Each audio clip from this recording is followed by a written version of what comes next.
Yo cuando entré a Uber me dijeron, oye, tienes que hacer escalar toda la parte del supply de socios conductores, etcétera, y que es toda la disciplina de growth, ¿no? Más operacionalizar todo y meterle data analytics acá para que todo funcione y crezcamos 10% por semana por los próximos 12 meses. Y ahí yo estaba como, hago esto. Conforme vamos creciendo como empresa tecnológica de startup a una empresa tecnológica más grande, tú tienes que mantener una línea delgada entre estructura y caos. Lo positivo es que cuando estás ya así estresado, vendes como si no hubiera un mañana. Si tú quieres realmente ser empresario y que te vaya bien, son años de esfuerzo que le tienes que meter a esto. Sudor, lágrimas, malas noches, dolor de todo lo que se te puede ocurrir. Yo creo que uno mete esfuerzo en varias ramas y como consecuencia se genera una forma de vida que para ti es feliz. Pero yo creo que eso, la mayoría de la gente lo ve al revés. Esto sí, genuinamente en mi caso me levanta cada mañana y así esté duro, sigo, y si está bacán, bueno, te motivas más, ¿no? Entonces por ahí va.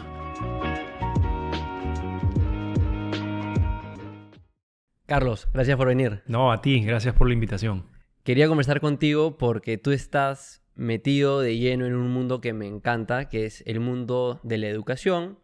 Y no solo eso, el mundo de la educación en todo lo que son habilidades digitales, todos estos trends, todas estas diferentes capacidades que hoy en día personas y empresas tienen que implementar para sacar adelante los negocios en este mundo que está en constante cambio, en adaptación. Y entonces creo que hay tema de sobra para conversar, pero ¿qué tal? ¿Cómo te trata la vida? Muy bien, contento de estar acá, contento de construir Curios, de la familia y demás cosas, así que muy contento de compartir lo que se pueda y ayudar a que otros puedan utilizar esto en su favor. ¿Hace cuánto empezó Curios? 2019. 2019. ¿Te esperabas la pandemia? Nada. No, imposible. No son esas cosas que tú dirías, como lo dicen los cisnes negros, ¿no? Black Swans, cosa que nunca has visto, nunca esperarías que suceda y te aparece. ¿Y te movió mucho el negocio o crees que te ayudó de cierta manera? A favor. En este caso, en mi caso, a favor, porque lo que ayudó bastante es que, previo a la pandemia, dos cosas ocurrían, ¿no? Si tú querías vender internacionalmente, al menos en B2B, donde estoy yo, o sea, empresas, generalmente tenías que ir a visitar, ¿ya? Y por otro lado, ya había cierta tendencia con el tema de educación en forma digital, pero tal vez no tanto como sucedió después de la pandemia. Pasa la pandemia, todo el mundo en Zoom, en Teams y en todo el rollo. ¿Qué sucede? Que ya puedes llamar a cualquier persona en Colombia, en México, en Chile y a atender la llamada por un Zoom y poder conversar de cómo puedes ayudar a la empresa en conjunto. Entonces eso definitivamente abrió muchas puertas. Y insertó la cultura en la gente trabajar así. Y por otro lado, lo que tienes es que las empresas también, al verse forzadas a no poder hacer el training en forma presencial en un sitio como este, pues tienes que pasarte online. Entonces eso también le echa un buen una buena ventaja, un buen tailwind, como se dice, ¿no? Viento a favor. ¿Tú siempre pensabas que ibas a emprender o no? Sí, eso lo tuve. Yo en mi caso en particular lo tuve claro desde chico. O sea, es como, creo que es un valor que uno lo absorbe desde joven. Mis dos padres emprendieron, mi papá no en startups tecnológicas, ¿no? Pero él fue ingeniero civil, ya falleció. Trabajó hasta cierta edad, hasta los 28 años para alguien. Yo me acuerdo muy claro todas sus historias en la mesa, ya cuando era mayor, siempre era alrededor. A los 28 años yo dejé de trabajar para otros y me lancé a armar lo mío. Entonces, si tú escuchas eso, pues todos los días de tu vida, por 20, 25 años, pues sales con unas ganas de armar que es impresionante, ¿no? Y encima mi madre también. O sea, mi madre era profesora, educadora, ella pedagoga, ¿no? Enseñaba a otros profesores a enseñar. Pero después también emprendió una tienda de juguetes, una empresa de agua, mil cosas. Entonces ahí ya pues te queda el bicho y las ganas de armar cosas. Yo lo tenía muy claro desde chico. Lo que no sabía en aquel momento era en qué en particular, ¿ya? Y eso es algo que ya fui descubriendo en el camino, ¿no? Primero quise ganar obviamente un poco de experiencia, trabajé en un banco, luego hice la transición a la industria tech, ahí podemos platicar un poco de eso. Pero me faltaba la pregunta en qué en particular. Y yo me acuerdo que ahí me crucé con un buen mentor cuando estaba haciendo la maestría en Estados Unidos y él me dijo que era bien importante identificar un poco una razón de ser que vaya un poco más allá de ti, ¿ya? Un purpose, si quieres verlo de ese modo, ¿no? Porque eso es lo que te ayuda a sostenerte cuando las papas ya queman mucho. Y emprender una startup no es cosa sencilla, es dura. Entonces Esto sí, genuinamente en mi caso me levanta cada mañana y así esté duro, sigo. Y si está bacán, bueno, te motivas más, ¿no? Entonces por ahí va. Sí, Steve Jobs decía algo como, tienes que estar apasionado sobre el problema porque emprender es tan duro que ya que eres una persona racional, te vas a rendir si es que no lo amas. Correcto. Tiene Entonces, que gustarte te lo tiene que que haces. gustar Sí. hasta un nivel irracional Claro. para poder soportar esos momentos, ¿no? Hablando de otra Ah. persona famosa, Elon Musk dice que emprender es algo así como masticar vidrio y tirarte al abismo, una cosa así. A la vez, ¿no? Sí. Creo que algo a la vez, sí, tal cual, ¿no? O sea, tiene partes muy duras, entonces, igual como te digo, toda esta palabras, pasión, etcétera, en algún momento en el camino incluso sientes que se medio resquebraja. Entonces, pero igual si llegas a los principios de decir, ¿por qué estoy haciendo esto realmente? ¿Ya? Eso es lo que te da el motor para seguir. O sea, pero de niño nunca hiciste nada, ¿no? Vendiste caramelos, Sí, unos polos. me acuerdo que había armado unos vidrios así pintados con unos puffs así, y me puse a venderlo en el colegio. Lo otro que hice con mi papá en algún momento hicimos un negocio de patos, ¿no? De crianza de animales. No fue bien, porque a él también le gustaba fuera de lo que él hacía. Probar. Nos gustaba irnos metiendo en varias cosas y ibas probando y haciendo, ¿no? También se metió él en alguna langostinera en alguna vez. Luego, ¿qué más? O sea, ¿qué más? ¿Qué no hicimos? Alguna vez me metí en crianza de caracoles. Después, mi primera empresa ya más real fue una empresa de producción y distribución de agua de bidones de 20 litros. ¿Ya? Y lo comenzamos a hacer. Era cero tecnológico, ¿no? Pero fue una muy buena experiencia para construir todo de cero, pensar el marketing, el pricing, la estrategia, todo en conjunto. ¿A qué edad fue eso? Eso fue más o menos entre los 25 y 30, más o menos. Mientras tenías un trabajo. Exacto. En paralelo lo iba haciendo. Creo que me ayudó a aprender muchísimo porque al pensar en el todo, yo aprendo mucho haciendo. O sea, leyendo y haciendo. Entonces, leía y me ponía a hacer, practicaba y ahí empezaba a integrar en mi cabeza el cómo gestionas una empresa en completo, ¿no? Desde cero, ¿no? Bonita experiencia. Al final creo que fue algo moderado, o sea, no fue como un éxito rotundo ni tampoco se fue hacia abajo, pero como que funcionó, pero no llegó a mayores. Pero me quedó una experiencia de aprendizaje brutal, ¿no? Hiciste mención a estas experiencias laborales que tuviste en el mundo tech, ¿no? Trabajaste Claro. en Amazon y en Uber. Exacto. Cuéntame un poco de eso. Sí, claro. Entonces, ahí, mira, ya puedes ir sumando los ingredientes, ¿no? Como decía Steve Jobs, tú conectas todo hacia atrás, ¿no? Pues tienes Tu papá emprendedor, claro, tu mamá mi mamá profesora y emprendedora también. También me echaba mucho esto de la vocación por la lectura, por aprender. O sea, en casa estaba bastante eso, creo que es algo que le agradezco mucho a los dos. Entonces estaba eso por un lado, ya las ganas de hacer algo ya estaba por un lado. Y luego, si te das cuenta, lo que en algún momento, en la época que estaba trabajando en un banco acá, digo, quiero hacer algo más grande, ¿no? Algo que impacte más gente, cómo se puede hacer, y empiezo a empaparme un poco más de los negocios tecnológicos en este caso. Entonces observo un poco Amazon, observo un poco Google, que estaba funcionando y cómo habían crecido. Entonces ahí dije, quisiera aprender más de este mundo, ¿no? Antes de lanzarme a hacer algo más en este mundo, ¿no? Entonces ahí digo, ¿cómo puedo hacer una transición de carrera? Entonces ahí, pues creo que la transición de carrera en esa época era más tirado por un estudio para luego irte hacia allá. Entonces hice el MBA. Hice un MBA en Austin, Texas, en Estados Unidos. Pregrado Administración de Empresas, claro, en la UDEP, la Universidad de Piura. En Piura, soy piurano, me vine a vivir a Lima a los 20. Y una vez que me fui a la maestría ahí, me ayudó a hacer la transición. Hice el internship primero en Amazon y a través de eso luego ya pasé a trabajar en Uber acá como cuarto empleado, ¿no? Entonces estuve un tiempo por allá en Estados Unidos, un tiempo por acá. Y ya ese mundo digital era por completo nuevo en aquel momento para mí, y una de las razones por la cual sale Curious, que de acá lo podemos platicar, ¿no? Conversar.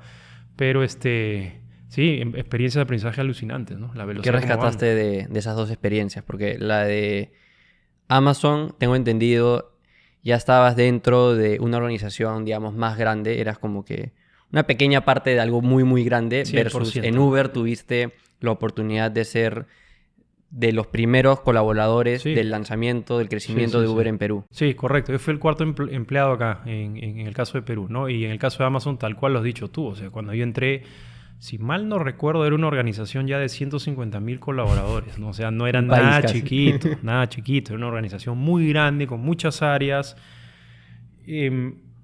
tenía estructura y caos a la vez. Era bien interesante, ¿eh? Porque era como una mega empresa que era una fábrica de innovación y de ejecución que no lo puedes concebir si no lo has visto. O sea, es porque dices, a tal tamaño generalmente las empresas se vuelven burocráticas.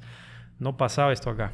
Cada área estaban como 6, 8 personas y funcionaban como una maquinaria de producción de cosas, y luego de que funcionen y probar. Metodología ágil.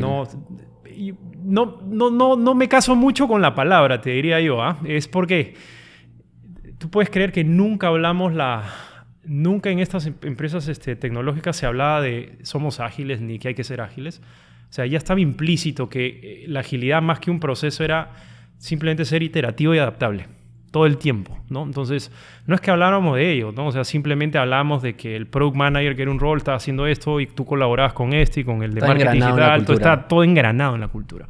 La obsesión por el cliente, la experimentación, el ser data driven, la agilidad, que llámalo flexible, adaptable, está todo engranado. Todo engranado. Entonces, yo más bien ahí lo veo como, a veces hablamos tanto de este tema, que es más como observar el comportamiento de alguien y tratar de extrapolarlo para explicárselo a alguien, ¿no? Pero ahí en ese caso estaba engranado en la cultura. Pero de todas maneras te debe haber dado esta confianza de ir en contra a un pensamiento común que creo que la gente tiene, de que puedes ser ágil, puedes ser flexible, puedes innovar cuando eres chiquito, pero de ahí cuando te vuelves grande, no, ahí ya tienes que ser mucho más estructurado, jerárquico, etcétera, etcétera. Y mira, esa empresa 150.000 personas. Hay dos cosas ahí bien importantes que rescato. Una es, incluso me acuerdo en Uber, cuando teníamos al fundador inicial, él decía que conforme vamos creciendo como empresa, como empresa tecnológica de startup, una empresa tecnológica más grande, al final tú tienes que mantener una línea delgada entre estructura y caos. Si haces demasiada estructura se vuelve burocrático, y si es caos no puedes escalar, todo se choca, ¿ya? Pero no puede, o sea, pero lo óptimo es justamente balancear las dos cosas, ¿no? Hay cosas que las recontraoperacionalizas y otras cosas que las dejas un poco más caóticas. Hay ciertos patrones para definir esas cosas, ¿no? Entonces, pero volviendo al punto, algo más que me sirvió para aprender ahí bastante es o sea, yo como persona en mi viaje personal de vida, o sea, acuérdate, en los 7 años anteriores había trabajado en un banco, había tenido mi experiencia emprendiendo algo muy tradicional, ¿no? Y después quiero meterme a este mundo tech, en mi caso, para aprender, para luego armar un negocio tecnológico, ¿no? Pero era una transición. Cuando entro a estos nuevos roles en Amazon, en Uber, o sea, sí sentía que había un choque fuerte porque no venía con la preparación necesaria como para poder ejecutar un negocio como ese. Uh-huh. Yo ahí sí sentía que no tenía las herramientas, los skills, todo lo necesario. O sea, con ponerte algo sencillo. Yo cuando entré a Uber me dijeron, oye, tienes que hacer escalar toda la parte del supply de socios conductores, etcétera, y que es toda la disciplina de growth, ¿no? Más operacionalizar todo y meterle data analytics acá para que todo funcione y crezcamos 10% por semana por los próximos 12 meses. Y ahí yo estaba como, hago esto, ¿no? Si yo lo único que he hecho en el pasado es hacer préstamos bancarios. Ya, entonces ahí digo, a ver, vamos, agarremos el reto, pues, ¿no? Entonces me gusta aprender. Agarré un montón de libros, tuve que hablar con pares míos de la región de Brasil, de México, de Colombia, con gente en India, en Estados Unidos, y pues te encontrás con huecos de conocimiento, porque en la región casi todos estábamos en lo mismo. Entonces, al estar en lo mismo, estábamos más bien, oye, ¿qué te funciona a ti? No sé, y a ti, bueno, vamos viendo, vamos probando y nos contamos. Hablaba con Estados Unidos, que estaba más avanzado, pero hay cosas que no funcionaban acá.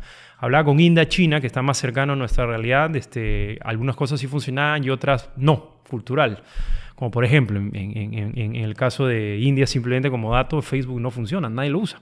¿Ya? Hay ciertas normas, ciertos códigos allá que funcionan. Entonces, al chocarme con eso, me di cuenta que la curva de aprendizaje, cuando entras en transición a un rol digital, se puede acortar enormemente y hacerlo de manera mucho más eficiente. O sea, en vez de dar 50 vueltas en algo totalmente desestructurado, lo puedes estructurar. Y esa es una de las grandes razones por las cuales nace Curios, ¿no? Aparte de que a mí me gusta aprender y emprender y todo lo que hemos hablado antes.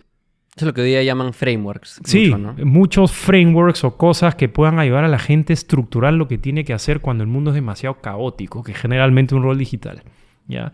Y ahí es donde construimos Curios, pues, ¿no? Justamente traer esas mejores y buenas prácticas sacadas de la industria tech, que está bien metido en la cabeza de ciertas personas en Silicon Valley, traerlas para la región para que funcione y ayudar a la gente a que lo pueda hacer más rápido, ¿no? Por ahí.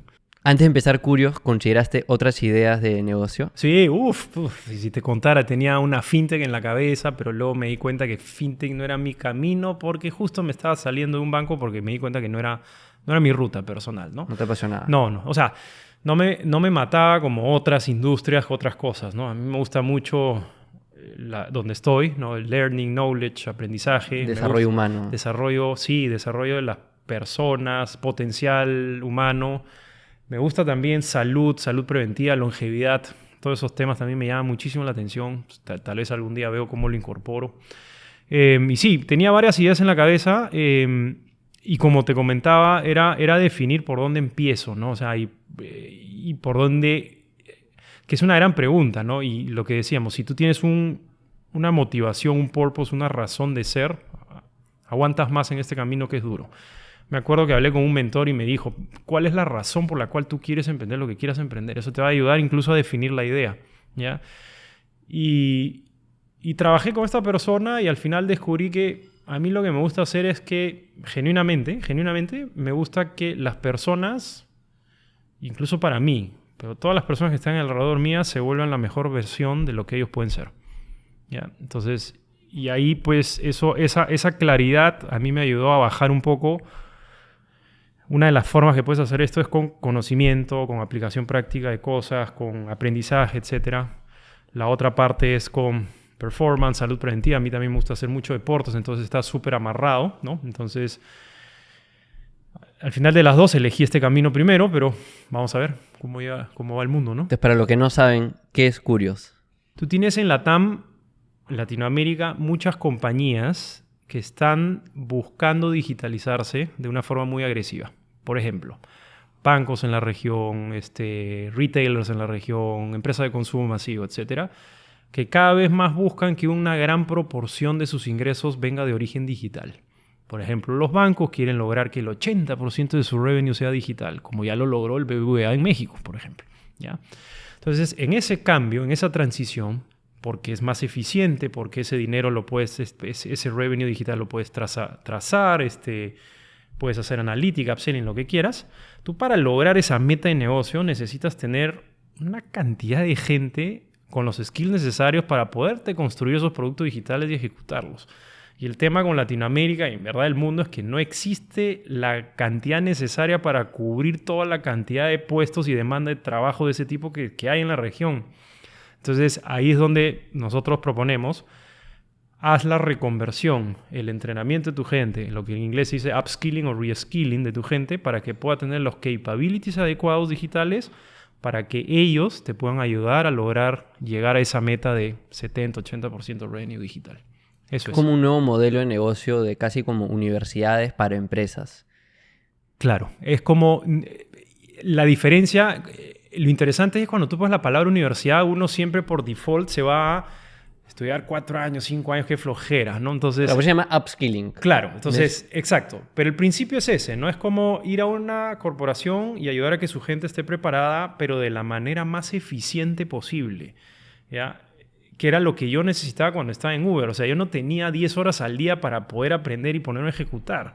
Entonces, yo tenía que aprenderlo muy rápido y entregar resultados de un día para otro, ¿ya? Entonces, en ese sentido, nuestros trainings, por ejemplo, no son de 10 meses. Cada training, cada módulo son más o menos 6 semanas. Y lo que hemos hecho es construir varios módulos como si fueran capítulos de un libro. De modo que hagamos una empresa y según el equipo con el que estás hablando le puedes decir el módulo 1 y el módulo 2 funcionan para ti y para otras áreas estos de acá. Entonces es preciso. Ayudas en lo que necesita el equipo para entregar resultados lo más rápido posible, ¿no? Esa es la lógica detrás. ¿Qué porcentaje de esa educación es asíncrona en el sentido de que tú le das la información a este colaborador y él en su propio tiempo, en casa, la avanza versus de manera, digamos, en vivo, presencial o presencial de manera virtual, ¿no? Perfecto. La respuesta corta es 40% en vivo, 60% asíncrono o 50-50, dependiendo de los cursos. ¿Okay? La respuesta más larga es, para los que no estén familiarizados tanto con esto, en el mundo hay como varios modelos, ¿no? Tienes un modelo educativo que es las MOOCs o Massive Online Open Courses, que son generalmente cursos grabados, 100%, donde tú todo lo haces a tu ritmo, generalmente en solitario. Claro, lo que verías, por ejemplo, en Platzi o Masterclass. Udemy, Coursera, correcto, exactamente. Entonces, el reto con ese modelo, que es incluso un research del MIT logró hacer ese estudio. La gente no lo acaba. Exacto, menos del 7%, globalmente, ¿ya? Hay otro modelo que es el Cohort-Based Training o Learning, que es la ruta que nosotros seguimos, donde todos avanzan igual en grupos, donde parte del contenido es grabado, parte son sesiones interactivas y donde tienes asistencia por detrás, tanto de los instructores como de equipos internos que te ayudan a ver qué toca, qué falta, qué sigue y aprendes en comunidad. Todas esas piezas ayudan a que la gente complete. Si la gente completa, se usa el recurso, es más probable que la gente aprenda y ejecute, ¿no? Eso seguimos. Sí, esa estadística es bien curiosa, es bien interesante y creo que no mucha gente la sabe de que con estos cursos digitales, no voy a mencionar las empresas, pero prácticamente todas, no importa si eres una empresa grande, pequeña, no importa si tu curso es largo, corto, etcétera, etcétera, cuando le das a alguien, le vendes a alguien, de nuevo, no importa el precio, hasta cierto punto tampoco, no importa si es un curso de $15 o uno de $500, la gente no los acaba. Sí, sí, es increíble, pero es data a nivel global del MIT, no los acaban. Es más, a veces ni los comienzan. ¿Será por las redes sociales que la gente se distrae? Y... Tiene buena parte de eso. O sea, hay un framework que a mí me gusta pensar mucho con frameworks porque me ayuda a ordenar la cabeza, que es justo lo que tratamos de hacer en Curios, ayudar a que la gente ordene su forma de pensar, ¿no? Es la educación, así como otros negocios como salud, por ejemplo, o seguros, tienen un patrón común y es que tienes que hacer un esfuerzo para lograr un resultado que no se ve en el corto plazo, ¿ya? Entonces, si tú tienes que hacer un esfuerzo, no es como la red social que simplemente entras a una app, pones algo y tienes la gratificación instantánea que te dieron like. Dopamina y ni siquiera necesitas ¿cómo se llama? Hacer demasiado esfuerzo, solo tienes que entrar a la app, ¿no? Pero acá para tú aprender algo, para luego ejecutarlo, pues son varias semanas. Y de estudio y después de que trabajas, etc. Y lo aplicas, lo fallas, vuelves a revisar, ¿no? O sea, es un esfuerzo por detrás, ¿ya? Es lo mismo con la industria no sé, de salud o de seguros. Si tú quieres estar sano, etc., pues tienes que ir a hacer ejercicio y comer menos arroz y pan, ¿no? ¿Ya? Entonces cuesta esfuerzo.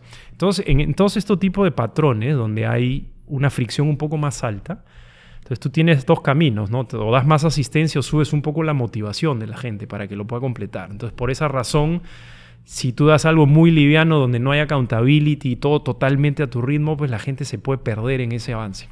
Entonces, ese es un principio detrás que hemos observado. Sí, volviendo al punto de, entre comillas, las universidades para empresas, claro, ¿no? Que es una analogía no exacta, pero relevante para que la gente entienda un poco el modelo. Creo que es algo relativamente nuevo porque en el pasado el mundo no cambiaba, la tecnología no avanzaba a la velocidad que hoy en día vemos, ¿no? Si tal vez eran nuestros papás que vivían décadas anteriores, la edad que más o menos tenemos, no había tanta nueva información, no había los niveles, el alcance del internet, entonces la innovación iba mucho más lenta, entonces hacías tu carrera universitaria, entrabas a trabajar, en empresa te enseñaban básicamente todo lo que tenías que saber porque las cosas se iban a hacer de la misma manera porque no habían estos factores externos de innovación. Luego tal vez hacías una maestría si eras de los que quería avanzar más rápido su carrera y medio que ahí quedaba, ¿no? Hoy en día creo que estos ciclos, estos tiempos de tener que adaptarse cada vez son más cortos y la habilidad misma de aprender, de educarse, es la habilidad principal que las personas tienen que desarrollar. 150%. O sea, en Estados Unidos lo llaman como el growth mindset. Acá sí, pues la capacidad de aprender rápido y adaptarte rápido a todo lo que se viene. O sea, has dado en el clavo. O sea, en el pasado, o sea, sí han habido algunas empresas que han sido visionarias en su época, sí han tenido, ¿cómo se llama? Formación, digamos, para hacerlo, ¿ah? O sea, por ejemplo, Si tú agarras la industria de aviación en el pasado, la forma de poder conseguir más pilotos era pues abrir sus propias escuelas pues, para poder tener todo ese supply de colaboradores que sean los pilotos para sus estos. Claro, Ellos los creaban. Mi papá, por ejemplo, trabajó en IBM cuando IBM era IBM, ¿no? Y tenían internamente sus talleres de tecnología, Sí, etcétera, hay de etcétera. Porque ventas que son si muy no era buenas. IBM el que te lo enseñaba, nadie te lo iba a enseñar. Exactamente, exactamente, ¿no? Y acá, sin ir muy lejos, en el caso Perú, tienes al grupo Hochschild, ¿no? Hochschild, que tienen que en el tiempo atrás tenían su instituto, siempre me olvido el nombre, pero tienen un instituto para entrenar a los mineros que iban a ir a las minas, ¿ya? Pero lo que has dado en el clavo es en el hecho de que ese tipo de entrenamiento pues lo veías una vez y te duraba para toda la vida porque era un trabajo más preciso, más exacto y no cambiaba. En la época en la que estamos ahora, la mayoría del trabajo es de conocimiento y el conocimiento cambia demasiado rápido con lo que has dicho de la aceleración de tecnología y todo. O sea, vas a tener que aprender todos los años de tu vida algo para poder resolver más rápido y seguir sobresaliendo. Súmale automatización. Suma la inteligencia artificial. Sí, inteligencia artificial que va a ir empezando a anular lo que se llaman low skill jobs o cosas muy repetitivas. O sea, la gente va a tener que readaptarse o irse reconvirtiendo a otra cosa, cada vez más. Entonces eso es crítico. Que hasta cierto punto es algo positivo, no todo es negativo, en el sentido Correcto. de que creo que esta necesidad de adaptarse, de estar en constante aprendizaje, es una oportunidad para muchos. Versus antes, que era, pucha, ya perdí una década de mi vida porque ya, o sea, escogí el tema que no me apasionaba. Imagínate. O algo por el estilo. Hoy en día contratas a Curios y puedes aprender growth o producto u otro tema y estar de los más avanzados en la menos de 6 meses. Exactamente, ¿no? Y esa es la idea, ¿no? O sea, la idea es justamente enchufarnos y engranar en este contexto de tanto cambio, ir dando las mejores prácticas más avanzadas en habilidades digitales de negocio para que la gente lo pueda usar, ¿no? Y ahora, para muchos va a ser curioso esto. Yo entiendo el porqué, porque creo que es la decisión correcta. Creo que mucha gente no se da cuenta de lo más rentable que es y hasta cierto punto más fácil, si bien tienes obviamente dificultades, pero tú has ido por el camino B2B. Sí. Hay otro camino que es el B2C, ¿no? B2C, vender a personas, individuos, versus B2B, vender a empresas. Correcto. Mucha gente no se da cuenta que muchas de las empresas que más ganan dinero en el mundo venden a empresas, no venden a personas. Y hacer que cada dólar de inversión en anuncios, en marketing, en ventas y por ende tus márgenes sean rentables, en B2C es muy duro.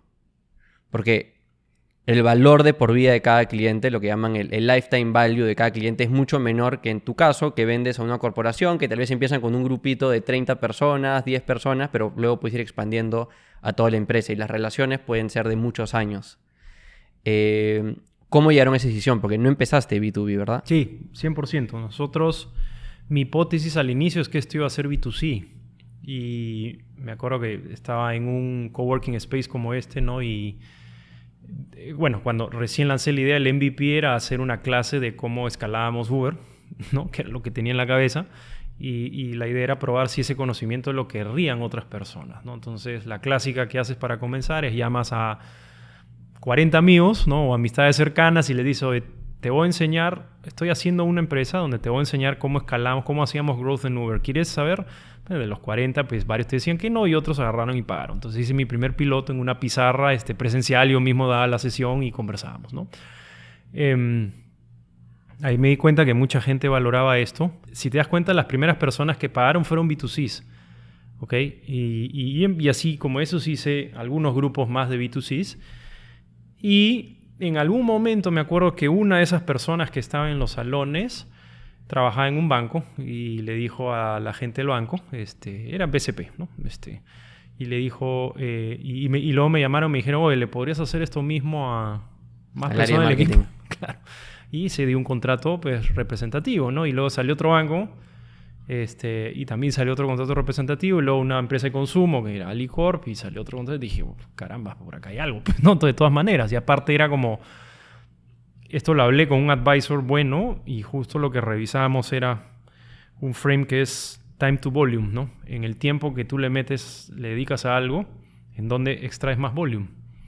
¿ya? Y yo me daba cuenta que en el caso del B2C, al menos en educación, tenías que jalar prácticamente uno por uno, ¿no? Y bueno, meterle presupuesto, obviamente, lo puedes hacer escalable luego, pero acá era una conversación o 2, 3 conversaciones y salía pues... Como ventas al por mayor. Claro, o sea, era exacto, tal cual, ¿no? Entonces ahí vi, bueno, más eficiente y creo que hago fit con el tema. Puedo hablar con empresas, con corporaciones, creo que puedo manejarlo. Pues dijimos, probemos y por ahí se fue.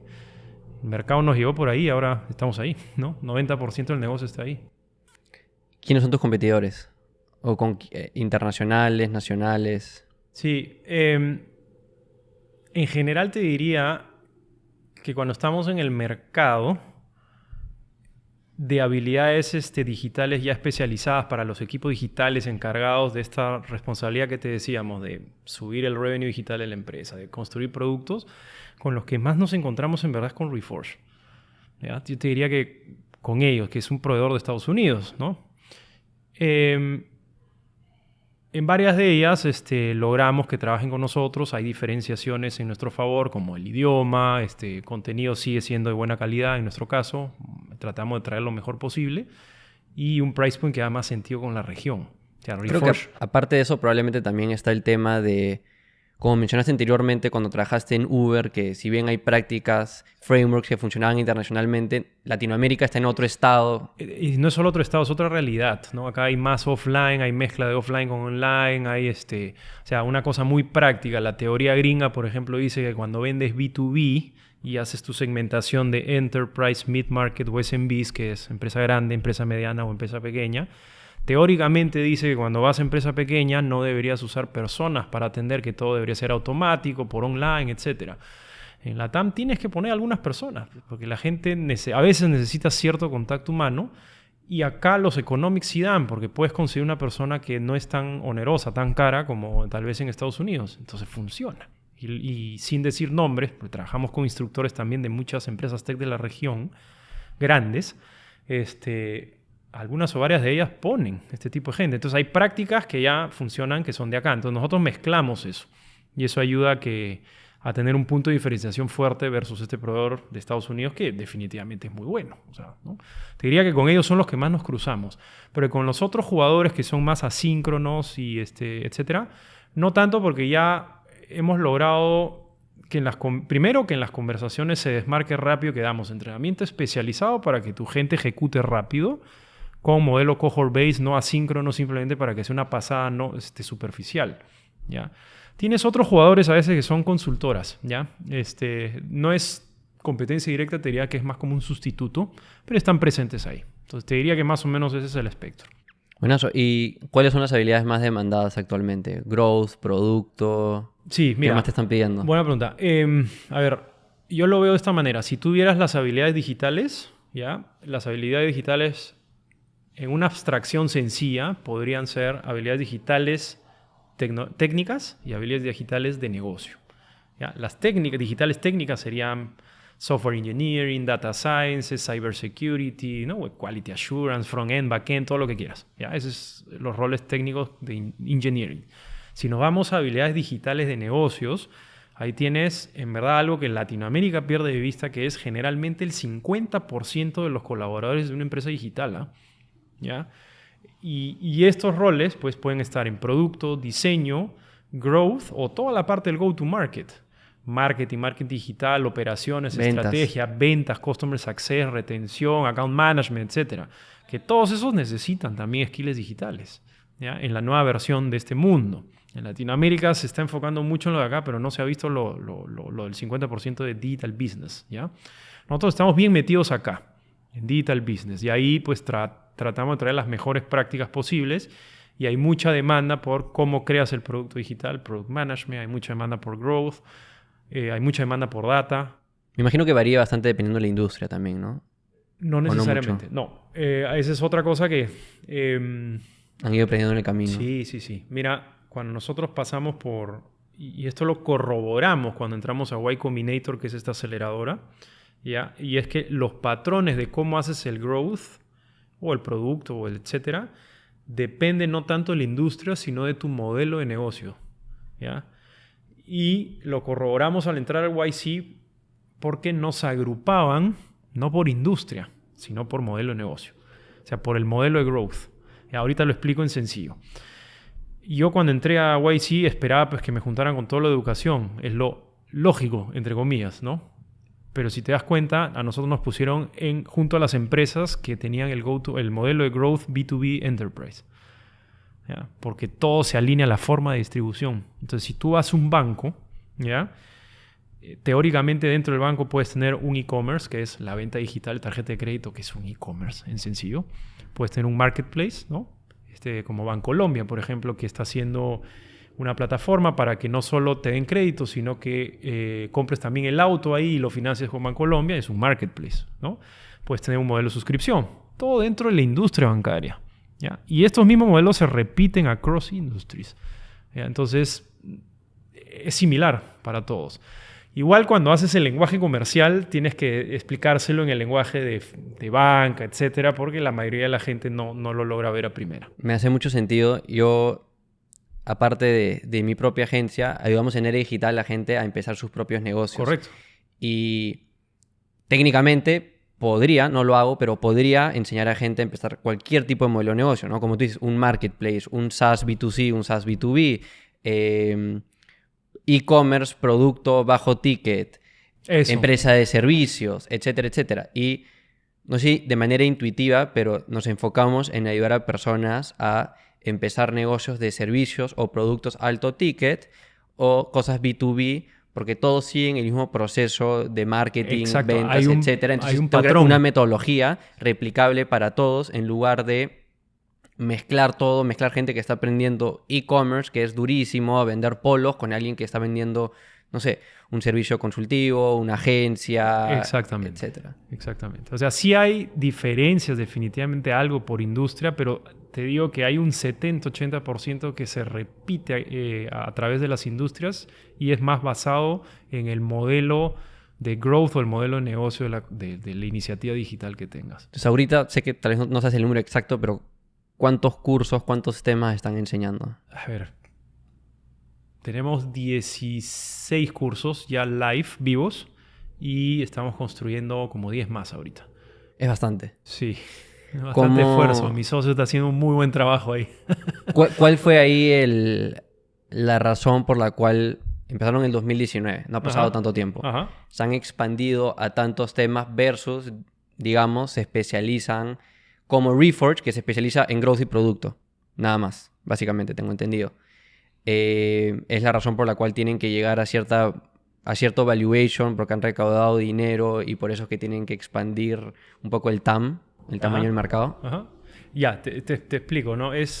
Lo primero es, otra vez, volviendo a principios, que a mí me gusta mucho volver a eso, es escuchar mucho a tu cliente, ¿no? Esa obsesión por el cliente. Y lo que nos hemos ido dando cuenta es que justamente hay un hueco en la región en entrenar a la gente en habilidades digitales de negocios, ¿ya? Y dentro de ese espectro, nosotros comenzamos con Producto y Growth porque eran como la punta de lanza, donde generalmente estaban las áreas de innovación tratando de hacer algo, etcétera. Pero conforme van creciendo y van tratando de ampliar su meta de a cuánto quieren llegar de revenue digital, ya pues necesitas cada vez más todo el resto de los otros roles. Entonces, naturalmente el mismo mercado nos ha ido pidiendo, oye, ahora ¿cómo hago para distribuir, para retener, para convertir, para analizar esta data, etcétera? Entonces, naturalmente ya te empiezas a ampliar un poco el abanico, ¿no? Entonces, ahí tienes dos decisiones. Te metes más en una rama tipo growth o empiezas a abrir otras ramas, ¿no? Entonces, lo que hemos hecho es un poco de los dos. Por ejemplo, en growth no solo tienes el curso introductorio, sino tienes hasta 5 programas dentro de growth. Porque puedes tener la estrategia, puedes tener cómo construyes experimentos, puedes tener cómo monetizas, puedes tener cómo retienes, entre otras cosas más. Todo eso está dentro de la rama de growth. Y así, o sea, cada una tiene una especialización, pero también hemos ido abriendo verticales también. ¿Hay alguno de esos temas, una de esas verticales que a ti te frustra que las empresas no reconozcan que necesitan y te cuesta vender, pero tú sabes de que es súper importante para ellos desarrollar? Mira, en general, a ver, Porque las populares hoy en día creo que se habla growth, producto. Y ni creas que son tan populares tampoco. No sé, en LinkedIn parece que es lo único. O fácil es mi algoritmo porque yo estoy metido en el claro, mundo. estás bias, ¿no? Entonces te Sí, inclinas es a verdad. seguirte dando lo que tú lees. A mí también, ¿no? Entonces, te diría que hay varias empresas con unidades avanzadas que sí, eso está súper metido y va a seguir creciendo cada vez más. Hay otras áreas o empresas que todavía no están conocidas y tienes que explicarlo un poco. Pero entre todos se entiende, ¿no? Y lo usan. Yo te diría que hay dos cosas con las que me encuentro, ¿ya? Una para mí sí es bien importante y yo no me canso de repetirlo todo el rato, ¿ya? Que es esto de Agile, ¿ya? Y la parte de la disciplina de producto. Esto lo hemos conversado con clientes también que ya están... ¿Cómo se escribe Agile? Agile. Agile. Sí, Yeah. ágil, agilidad, Agile. agile, ¿no? La parte de agilidad.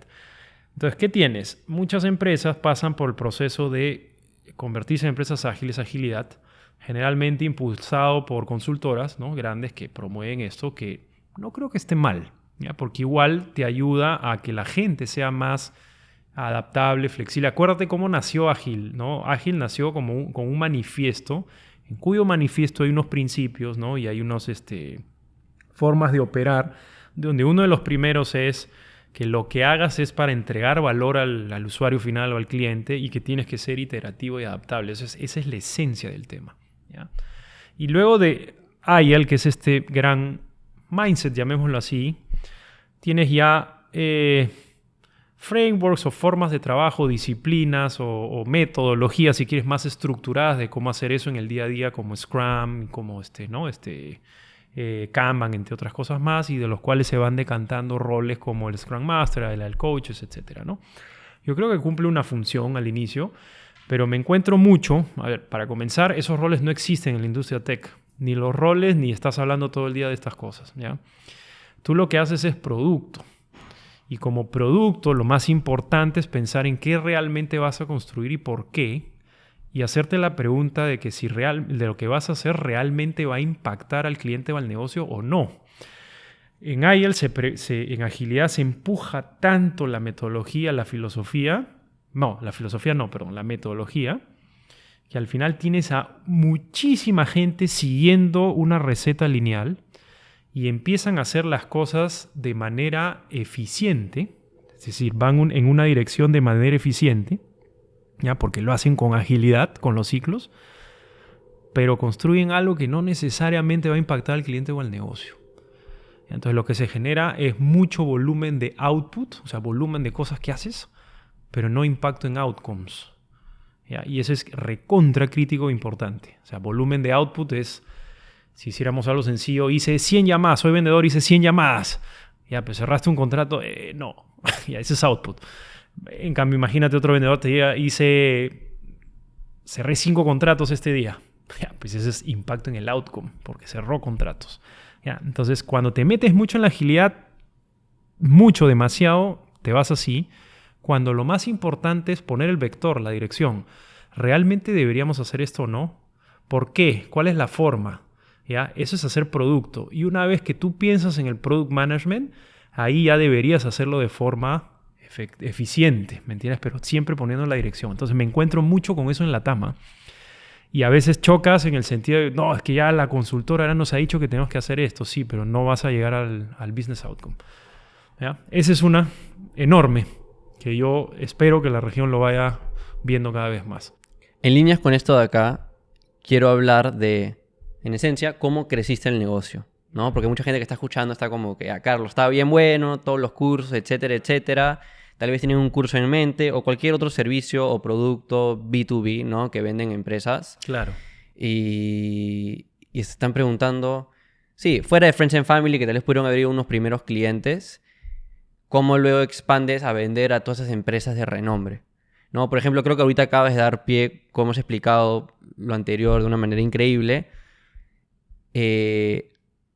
a que tal vez haces que una venta consultiva de cierta manera, de que para venderle estos cursos tienes que juntarte con estas empresas y explicarles cómo se está moviendo el mundo, cuáles son realmente sus necesidades, por qué no todo es sobre agile, ágil, sino tal vez sobre estos otros frameworks de cómo en verdad trabajan las empresas tech para desarrollar un producto que escale y que la gente quiera. ¿Cómo ha sido ese proceso de Escalamiento, de ¿no? escalamiento, de Claro. go-to-market, de hacer que esto en verdad entre a las empresas? Sí, buenísimo. A ver, lo remontaría a una vez que nos dimos cuenta que la ruta era por B2B, entonces ahí había que diseñar más o menos cómo iba a ser el modelo de crecimiento, ¿no? Al Ya- inicio eras tú nomás, me imagino, teléfono en mano Sí, y... claro. Es más, yo empecé esto solo en mi casa y el comunal coworking, y llamando solo a la gente, ¿Te a acuerdas ese clientes. primer día de llamadas? Sí, claro. ¿De dónde sacaste ahí la base? Primero los friends and family, tal cual. O sea, amistades, etcétera. Y después era al que compró o incluso al que no compró. Era como, ya no me compras, pero ¿quién más le podría interesar? Refíreme a alguien. Y en ese inicio, ¿cuál era tu pitch, tu presentación de ventas? Te voy a enseñar cómo hizo Uber para hacer growth. O sea, para crecer, para escalar tan rápido. Claro, entonces a ti, como que yo fuiste puesto, Sí, así y yo que... te enseño lo que hacíamos. ¿Y cuáles eran las dudas principales? Esto fue 2019, o sea, no fue Sí, hace tanto. ¿Cuáles claro. eran las dudas principales que ellos tenían? Sí. ¿Cuáles eran estos como... estas paredes que tenías que afrontar en la venta? Sí. Yo te diría que en general casi todos querían saber cómo había crecido, porque en esa época pues la empresa estaba muy de moda, había crecido brutalmente, etcétera. Entonces como todos la miraban. Entonces sí había bastante interés. Lo que algún momento salía es esto me va a aplicar a mí en particular, ¿no? Entonces Eso te iba a preguntar, no somos Uber, Sí, no somos un Uber, banco, somos un una banco. CPG, Eso ha tenemos salido producto. siempre, ¿no? Y cada vez lo manejamos mejor porque ya tenemos más ejemplos de la industria o etcétera, ¿ya? Pero al inicio salía bastante, o me va a aplicar a mí o no. Pero ven, yo le decía, claro, obviamente estabas iniciando, le decía, pero ven, prueba, pues sí, y ahí ves. ¿Y el primer producto qué era? Era yo parado en una pizarra explicando qué hicimos en Uber. 6 semanas, algo así. No, fue un programa de 4 o 5 sesiones dados una semana tras otra. De ahí lo grabé y hice blended. Parte grabada, la teoría y los ejercicios en 2 sesiones. Y ahí dije, oye, hagamos todo online. Pues, parte grabada, las 2 sesiones las daba yo remoto, ya podías meter más gente. Y luego dije, a ver, ¿cómo escalo esto? Voy a poner a alguien que dé la sesión por mí, que ya no sea yo. Voy a entrenar a alguien. Llamé a una amistad que sabía esto, Luis Miguel Rubio, buen amigo, trabajó en Rappi y todo, sabía mucho del tema. Y le dije, a ver, ¿cómo hacemos para que tú enseñes esto? Ya lo agarró al toque. Y luego las siguientes sesiones era yo grabado, mi cara grabada, hablando la teoría y Luis Miguel dando las 2 sesiones interactivas. ¿Ese primer precio cuál era? El primer precio fue como $250, si mal no recuerdo, por persona por curso. Y lo interesante es ahí que yo al inicio estaba, y eso es lo que siempre animo a la gente a experimentar, ¿no? Porque yo decía, la gente tal vez no le guste que no esté yo, o sea, que la misma persona del video no sea la misma persona que da la sesión live. No pasa nada, es lo que me di cuenta. No pasa nada. La gente lo aprecia porque más bien ve otro ejemplo de otras personas, etc. Pero bueno, volviendo al punto, entonces definimos que era B2B, el primer producto era esto que te contaba, ¿no? Que fue con el curso Growth 101, que era lo primero que construí, que era cómo escalar Uber, un marketplace, ¿no? Con supply and demand. Y entonces ahí empezamos a diseñar lo que tendría que venir luego. Entonces, si te das cuenta, en nuestro negocio hay 2 caras. Es el contenido y el supply de instructores y la demanda, que en este caso sería de empresas, ¿ya? Entonces, tienes 2 frentes. En el lado de las empresas nos dimos cuenta que teníamos que ir por empresas grandes, no por medianas ni pequeñas en este momento, porque estas son las que estaban demandando más el tener a la gente con los skills digitales necesarios para ejecutar en esta estrategia digital, ¿no? Del 70% de revenue digital, entre otras cosas. Entonces, ya ahí desdoblando un poco el muñeco, ¿no? Estudiando un poco más el tema. Para empresas grandes, pues tienes ciertas rutas, ¿no? Por ejemplo, Outbound funciona bastante. Outbound es prospectar en frío, así como eras a la antigua, ¿no? Agarrar y levantar el teléfono o a través de LinkedIn con herramientas tecnológicas. Hoy en día el LinkedIn Sales Navigator. Exacto, Sales Navigator. O sea, cuesta alrededor de $100. Por mes. Claro, por mes. Pero básicamente lo que puedes hacer es, en base a una serie de filtros como puesto de trabajo, industria, empresa misma, ciudad, país, etc., pones esas características y te bota de toda la base de datos de LinkedIn a las personas exactas en filita para que tú simplemente conectes, hagas como que tu friend request. Exacto, y luego le escribas. Y luego le escribas. Claro, entonces ahí la parte retadora es justamente al inicio, cuando no tienes tanta claridad, es ir encontrando el patrón de cuáles son las áreas o las personas claves con las que tu posicionamiento y tu producto resuenan más.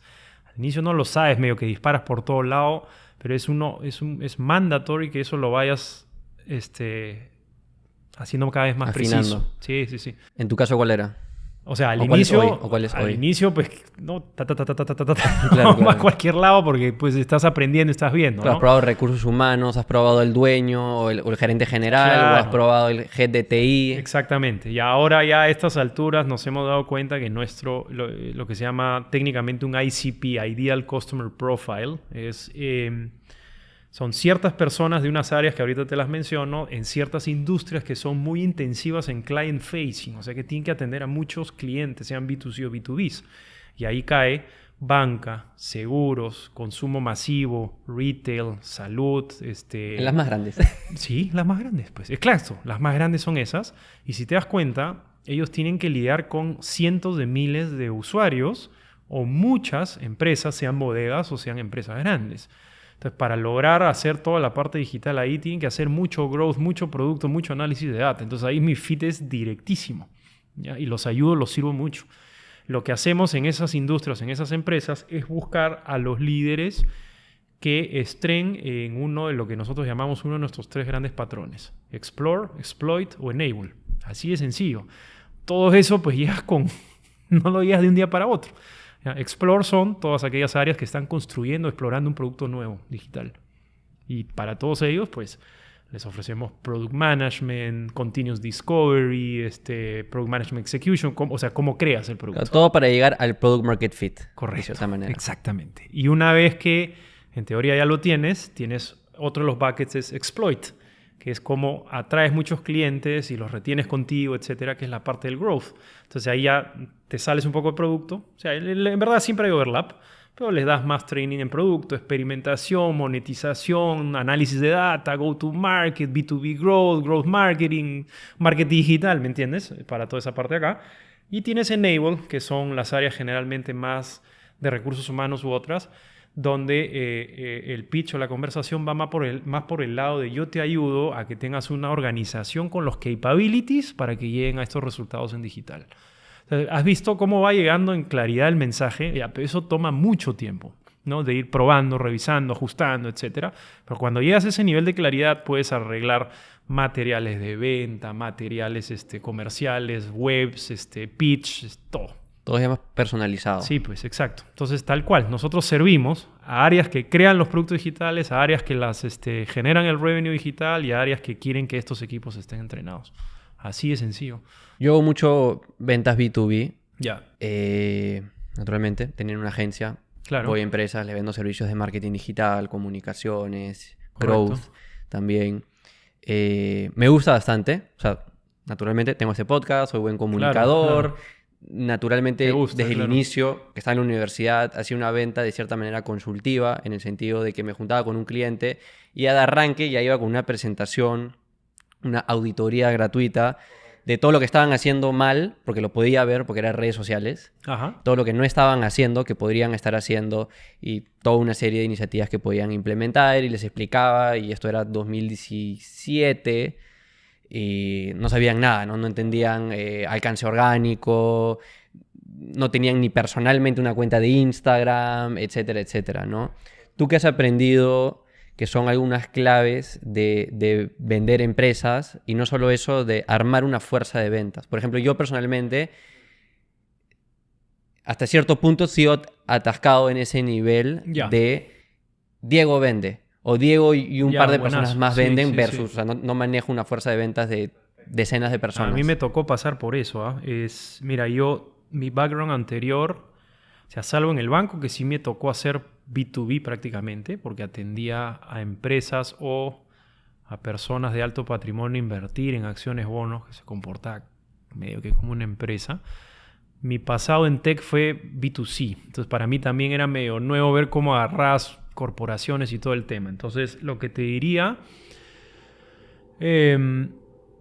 como grandes principios para B2B en empresas grandes, es la credibilidad es bien importante. Sobre todo, ¿cómo se llama? En educación es muy importante. O sea, hay un inversionista muy conocido en el mundo, dice, education is a brand business. O sea, es un negocio de marca. Entonces, tú cuanto más fuerte sea tu marca, más propenso es a que la gente te contrate.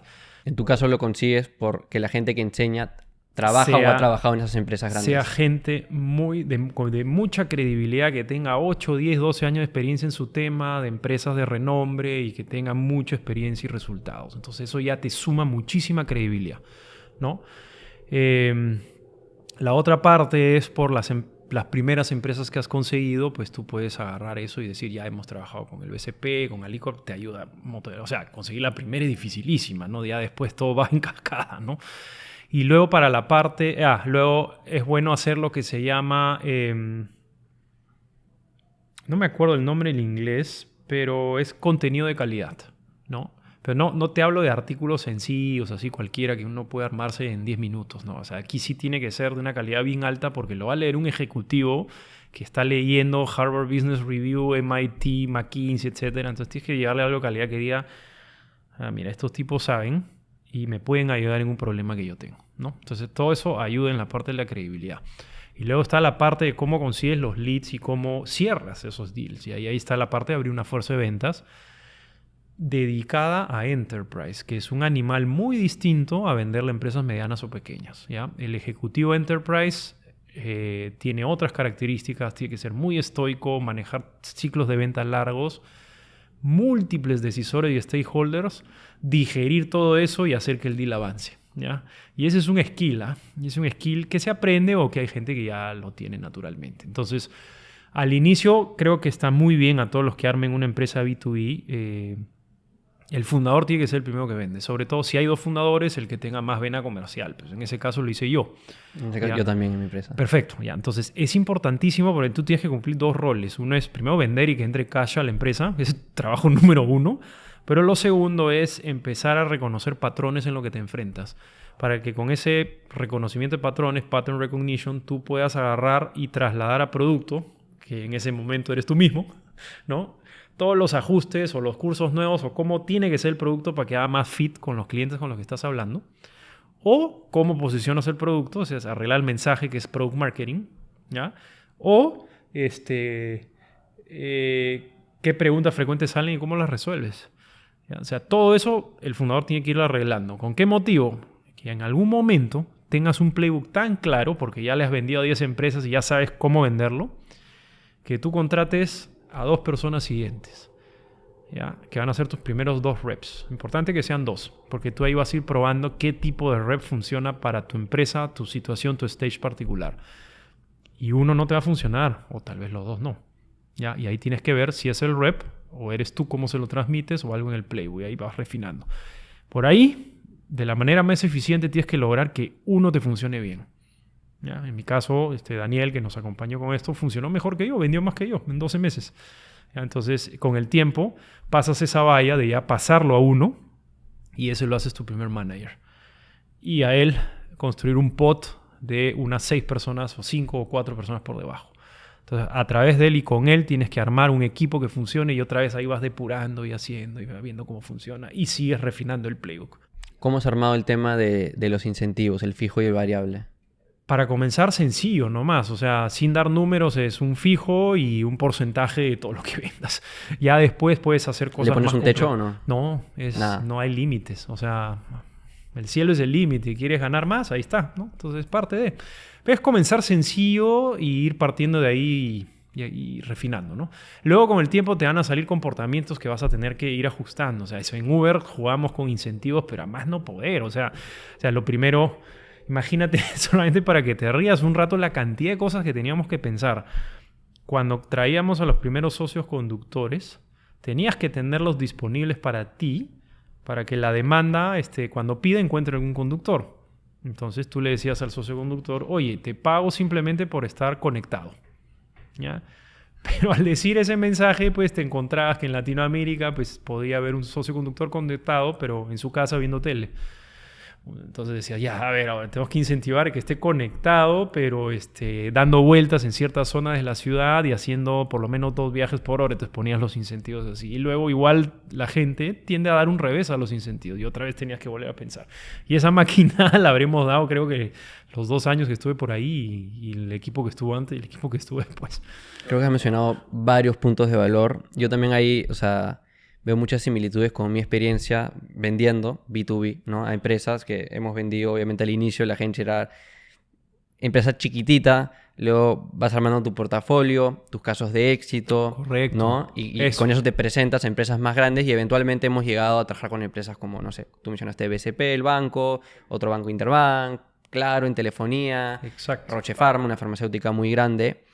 Y 2 puntos que quiero recalcar es, uno, el tema del ciclo de ventas en B2B es largo, ¿no? Así o sea, es. no es como vender un producto físico, e-commerce, bajo ticket, donde vas por la calle y lo vendes, donde si no te compraron ese día o a lo mucho esa semana, probablemente la persona no lo quiere. Así es. En B2B hay muchos tomadores de decisión, son presupuestos más altos, hay un costo también implícito del tiempo de implementarte dentro de su empresa, ¿no? El costo de oportunidad de trabajar con otra persona en lugar de ti, etcétera, etcétera. Entonces creo que mucha gente en B2B, y lo reconozco también, no solo por mí, sino también por gente que enseño a sacar esto adelante, se rinde muy rápido, Sí. ¿no? O sea, Buen punto. es como que tuviste una reunión, una segunda reunión, no te compraron ese mes o ese Q siquiera, y ya como que ya fue. Ya fue, Y claro. no te das cuenta Claro. que, no, si simplemente te sigues presentando, oye, ¿cómo han avanzado con este tema? ¿Qué están implementando? Cuando nos juntamos por un café, hay ventas que terminan saliendo un año, año y medio después de la primera vez que te reuniste con esa empresa y terminan siendo contratos bien grandes. Entonces, ese es un punto... No, 100%. Por eso comentaba la palabra, tienes que ser muy estoico para Enterprise y tener una paciencia infinita, porque sí, hay algunos deals que van a ser más rápidos y otros se van a demorar más. La idea es no rendirse, buscar otra área, volver a conversar con la persona, darle material de valor. Acá yo lo que invitaría a muchos que están en B2B y que están comenzando. El problema que tienes cuando comienzas es que, claro, no tienes que vender, pues, si no se apagan, ¿no?, las luces del circo, ¿no? Entonces, ahí lo importante es ir identificando cuáles son, de todas tus 100 empresas target, por decir algo, cuáles son aquellas que en un funnel mental están más cerca o más propensos a comprarte, que son aquellos que ya están conscientes del problema, incluso de cuál podría ser el tipo de solución. Entonces ahí es más fácil que tú le digas, oye, si yo voy a un área que está viendo growth y me dice, tengo un problema de retención y sí necesito que mi gente tenga los capabilities, la conversación es rapidísima. Tengo un curso de retención, te ayudo mañana. ¡Ya! ¿No? Pero si vas a un área, imagínate una empresa que recién está empezando su proceso de transformación digital, que no tiene ni siquiera una iniciativa digital y encima el CEO o la persona a cargo me dice, no, es que hay que convencer al directorio de hacer la transformación, ahí no pinto nada. No sé si le voy a decir, te voy a enseñar growth, a crear los productos digitales, primero tienes que onboardear a todos los directores o el C-level. Entonces, mira la diferencia de timings a los de acá, tenlos presentes, dales material de valor. En el momento en que avancen al stage donde hace fit contigo, ahí los agarras rápido. Por el momento, para que hagas caja más rápido, trate de ubicar a aquellos que están en el fit de timing adecuado contigo. Sí, en la teoría de funnels habla de que siempre hay un 3% del mercado que está listo para comprar. Correcto, aproximadamente. claro. Y el resto ya le haces contenido y cosas que te conozcan. Y los vas avanzando. Algún día trabajarán contigo, tal vez no hoy. Y ahí es donde hay que ser paciente también. Sí, y el segundo punto, que también veo un error común con gente vendiendo empresas, es que en esa prospección, hablamos por ejemplo de LinkedIn Sales Navigator, podrías escribir a alguien por WhatsApp, llamarlo, todo lo hacen un error, ¿no? Hablando yo, Eso, ¿no? sí. Yo te puedo ofrecer esto, en lugar de, como un doctor, de cierta manera, analizar a la empresa primero, evaluar, tratar de entender qué problemas tienen, qué necesidades tienen y luego, después de ello, tratar de introducir tu producto, tu servicio, ¿no? Creo que es Covey que dice, seek first to understand, then to be understood, ¿no? Busca primero entender, luego ser entendido. Exactamente. Entonces, 100%. eso es clave. Entonces, por ejemplo, un hack bien simple, en ese primer mensaje no trates de vender de frente, sino trata de cierta manera, armar una relación o una situación, una reunión que sea win-win. Oye, está una auditoría gratuita, como mencioné anteriormente, era algo que yo hacía. Y era cero compromiso. Déjame presentarte en media hora todos los errores que siento que estás cometiendo o todas las oportunidades que siento estás dejando de lado pasar. Exactamente. No es como que tengo esta oferta de este precio, la implementamos pasado mañana. Exactamente. Tú lo has dicho mejor que nadie. O sea, al final es ir construyendo una relación, ¿no? Y las mejores relaciones, al final en una empresa grande tú le vendes a una persona. Y es una persona que tiene un problema que resolver. O sea, es una meta que tiene que lograr o algún reto que tiene que sacar de encima. Entonces, en el mejor beneficio de todos, lo mejor es ir con la disposición de cómo te sirvo. Cómo te ayuda a que tú logres tu meta. O sea, así de sencillo. Y si tú te pones con ese frame en la cabeza, ya te puede ayudar a ordenar a que tu mensaje, más de que tratar de embutir, va a ser lo que dices tú, ¿no? O sea, oye, yo tengo esto que creo que te puede servir. Me gustaría entender un poco más de lo que tú quieres lograr y tus retos, ¿no? Entendería que son estos, pero ¿conversamos? ¿No? Y ahí, claro, y ahí te va contando más y ahí vas viendo si lo tuyo sale a colación o no. Claro, y al punto que tú dijiste anteriormente, tú no sabes en qué etapa están, por ejemplo, en este caso del mundo digitalizarse. No sabes si están en la etapa de que los directores, dueños, ni siquiera están pensando en estas cosas, o tal vez acaban de contratar el mes pasado una consultora igual que la tuya. Correcto. Y ya no sabes si es que los tienes que convencer sobre si siquiera implementar esto o, en este caso, ahora tienes que competir, ganar una pequeña parte del presupuesto, etcétera, etcétera. Igual creo que puedes sacar algunas señales desde antes. Señales como... Es lo que... A ver, otra vez, en la teoría gringa te dicen analiza el tech stack que tenga una empresa y con eso tú puedes ver si tu producto hace fit o no. ¿Qué es el tech stack? Por ejemplo, si tú vendes una solución X, que la empresa tenga software A, B, C o D, entonces es más propenso que compren mi solución. En mi caso, he visto que no es tanto por tech stack, pero sí por tipos de roles. O sea, si mapeamos 1000 empresas target y yo de esas encuentro algunas que tienen ya varios roles como Product Manager, Growth, Product Owner, Scrum, lo que sea, yo ya sé que ya están en un proceso de digitalización ya avanzado, mediano o avanzado. Entonces me voy ahí primero versus donde no encuentro nada. Entonces todo eso te ayuda a cortar también el tiempo y la brecha. Claro. Para alguien que venda algo más simple, como, no sé, marketing digital o páginas web, basta que veas si tienes una página web o no, de qué niveles, etcétera, etcétera. Y hay muchos de estos softwares.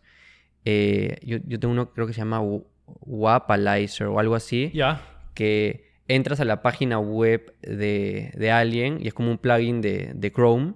Ajá. Y apretas y te salen todos los apps, softwares que están integrados a la página web. Entonces puedo ver qué CRM usan, etcétera, etcétera. Y ahí ya le puedes decir, oye, creo que no, MailChimp... Claro, no tiene esta herramienta analítica o esta otra cosa. Te ayudo, exacto. Te sirvo para que logres llegar hasta acá, tal cual. Sí. Volviendo al tema de cómo crecieron, pero dándole un poco la vuelta. Sí. ¿Cuál dirías que fue el momento, entre comillas, más bajo del proceso de emprendimiento? ¿Hubo algún momento en el casi te rindes o haces un pivoteo bien brusco? Rendirme no, pero sí soy bien necio, eso me lo dicen mi familia. Relentless. Sí, no paro. Pero sí te digo que hubo un momento bien estresante que fue cuando recién... No fue cuando recién comenzábamos, sino en el segundo año, que estábamos mi socio, yo y nuestro primer intern, éramos 3 personas. ¿Ya? En pandemia. Previo a la pandemia todavía. Previo, ya. ¿Ya? Y,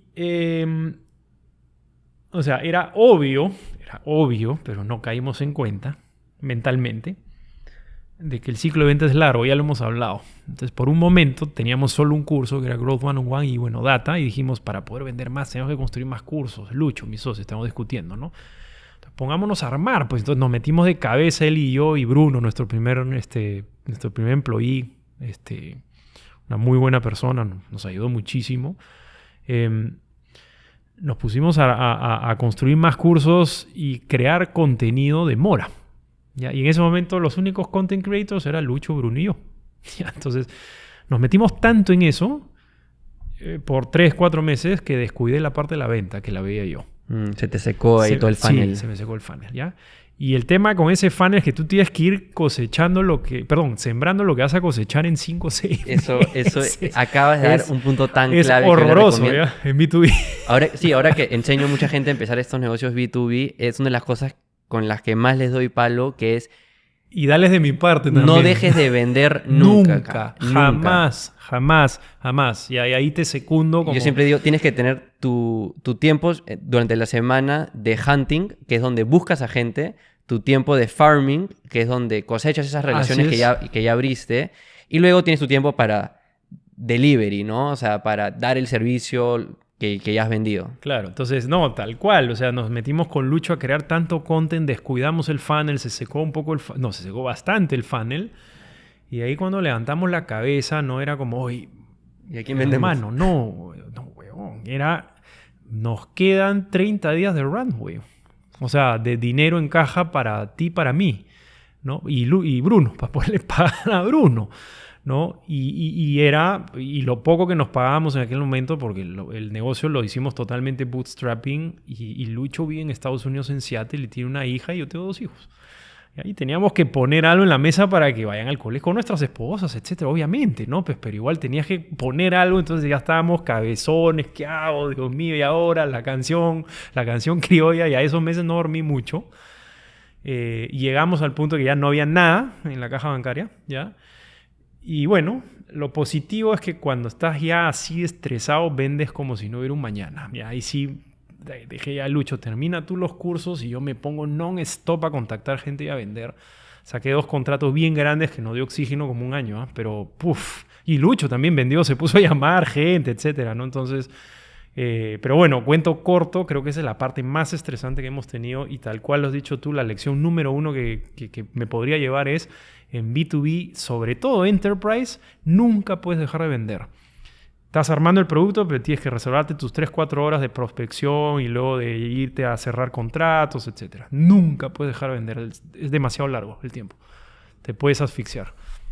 Sí, si no tienes una recomendación, si es que tienes el presupuesto y ya realmente tienes una excusa fuerte de por qué no puedes tú físicamente prospectar en LinkedIn o llamando, etcétera, etcétera, prende una campaña always on de anuncios. Correcto. En Google, Exacto. En Facebook, Instagram, para que te des ciertos leads que ya vengan hacia ti. Exactamente. Por más que no sean los más calificados del mundo, tal vez cuando lo necesites vas a tener esas ventas de oxígeno. Exactamente. O te apalancas y contratas a alguien más junior a que te ayude a perfilar, ¿no? A hacer lo que se llama una calificación, ¿no? Una persona más junior que te ayuda a hacer 3-4 preguntas y que luego te las pueda pasar a ti diciendo, ya, con este sí hay fit y con estos todavía no. Entonces ese filtro, ¿no? Que es el rol de un SDR, si quieres llamarlo, un Sales Development Representative, puedes filtrar esa parte y ayuda mucho. Sabiendo lo que sabes ahora, ¿hay algo que hubieras hecho diferente en el camino de Crecer Curious? Vender, o sea, nunca dejar de vender. O sea, esa es la primera que me salta a la cabeza siempre. Después de esa, te diría que esa es una de las lecciones más grandes que me ha quedado en la cabeza, ¿no? Tal vez la otra que recomendaría a muchos emprendedores,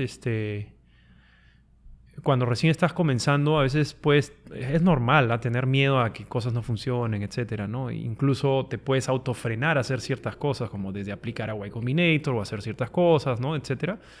Yo lo que le digo a la gente ya ahora en este punto es: mándate nomás, no piense ya. O sea, o si piensa 1 minuto y actúa 2. O sea, ya déjate de pi y anda, sal a ejecutar. Harta acción imperfecta. Sí, harta acción. O sea, obviamente tienes que hacer estrategia, planear, etcétera, pero tienes que actuar. Acá en startup, en creación de un negocio, tienes que actuar. Una analogía que me gusta mucho explicar es: hay tanto unknown, tantas cosas que no sabes cuando recién comienzas, que es más valioso dar un paso porque te revela cierta información que te permite dar los siguientes pasos.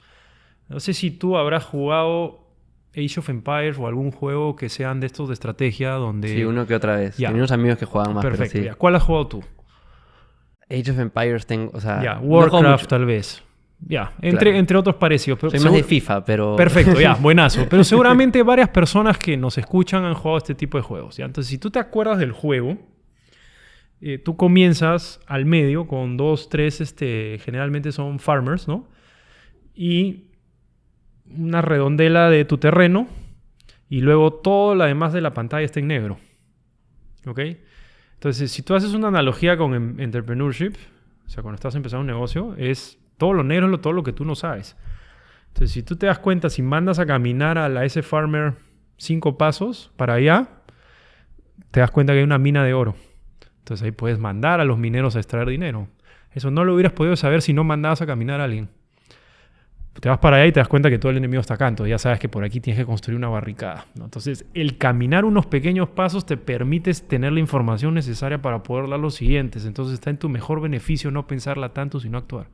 Sí, Eso. algo que reconozco, porque yo empecé a emprender durante la universidad, ¿no? Porque rápidamente me di cuenta que o sea, no quería Es tu trabajar en camino, una ya. empresa. Te picaban los pies. Sí, si bien nunca había emprendido antes, Ya. o sea, no tuve esas experiencias que tú tuviste de pequeño y con tu papá, sabía que era lo que quería hacer, Buenísimo. ¿no? Me considero competitivo, Te gusta armar.